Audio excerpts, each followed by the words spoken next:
All right, so I want to talk about organizational models of leadership because I think this is a really important premise as we're still like soundly in the electoral, trying to understand the electoral framework. Because as I sort of keep saying time and time again, we can win these issue battles all we want and pass really great policy, but unless we have elected officials in office who pass and vote for that great policy, then ACA will get repealed again for the 70th time, but not really because they couldn't pull their stuff together. So issue advocacy and electoral advocacy are intrinsically tied.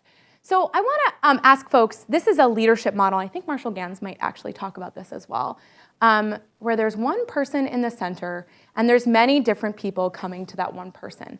Can anyone tell me what might be wrong with that leadership model? It's what's in the White House right now. Wow, super sage observation. Literally, exactly. Okay, what else? Over here, anyone? Yeah, what's that? Yeah, passivity, totally. It's like, it's everyone around is coming to this one person in the middle can't solve everything. Like actually, functionally, logistically, it doesn't work.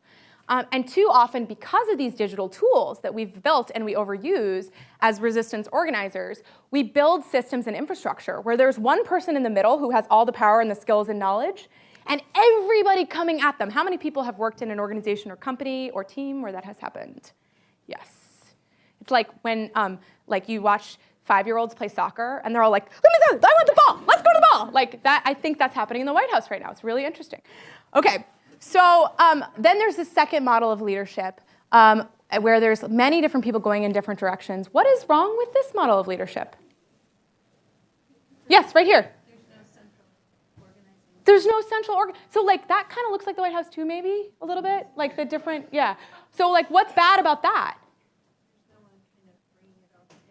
There's no one bringing it all together. There's no one saying, here's our vision, we're all walking in lockstep, here's our serious strategy in general. Like, this is how we're going to fix this. It's just like, let's do the thing, I'm the person in the middle, and everyone else is gonna do their own things. Okay, bad leadership models. Number one, number two, bad leadership models. I'll go over here too, to be equal. Okay, so the third model of leadership here that we're gonna talk about in an electoral framework, as you guys really think about, I'm gonna try to get you in this electoral framework because winning in 2018, winning in 2020, whoever you are has to be the ultimate goal, but we're gonna use issue advocacy to work backwards from it. What does this leadership model look like? And what is good or bad about this leadership model? Let's hear from someone you haven't heard from before. Right here, yes. I see tight groups. He sees tight groups, what do you mean? I mean that there's groups that are working together, but then the groups themselves are also connected and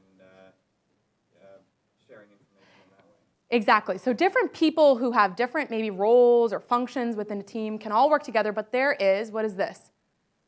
A centralized leader, right, who is leading the way. So there's a lot of folks here. How many folks here are part of Indivisible or your own community advocacy groups? Any folks here ever been a part of OFA or any of the Obama campaigns? So a key tenet as we talk about the successes and failures of electoral advocacy campaigns is that strong teams and distributed leadership are absolutely crucial to your success as you're building out these electoral strategies. And we'll talk about exactly how to build them. But you guys know this in the human landscape of things. This is just how the PTA works better. It's how your family, I keep talking about Thanksgiving because there's a lot of angst. Hi, family back there. We don't have angsty Thanksgivings. It's great.